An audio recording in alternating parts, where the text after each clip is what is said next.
ఎందుకంటే బ్యాలెట్లు ఉన్న రోజుల్లో booth capturing easy, rigging easy.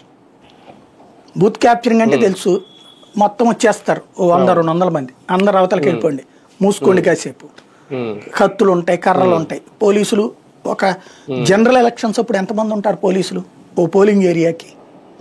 For example మా లయోలా కాలేజీ ఉంది విజయవాడలో, దగ్గరగా ఒక 15 బూత్లు ఉంటాయి. అందులో దాని పేరేంటది, మాచివరం, ఆ పక్కన ఉండేటటువంటి లేబర్ ఏరియాలకు సంబంధించిన ఎన్ని అందులోనే ఉంటాయి.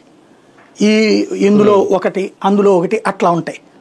ఈ మొత్తం బిల్డింగ్ కలిపి ఒక 10 మంది పోలీసులు ఉంటారు, మొత్తం లయోలా కాలేజీ ప్రెమిసెస్ మొత్తానికి కలిపి. దగ్గరగా 40-50 వేల ఓట్లు ఉంటాయి అక్కడ.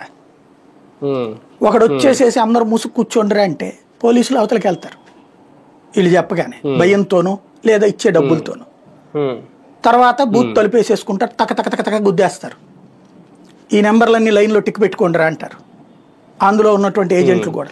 అది ఎవరు అంటే అవతలవాడు కూడా బలమైనోడైతే అప్పుడు కన్ఫరెంట్రేషన్ జరుగుతుంది. అవతలవాడు బలమైనోడు కాకపోతే వన్ సైడెడ్ రిగ్గింగ్ జరిగిపోతాయి.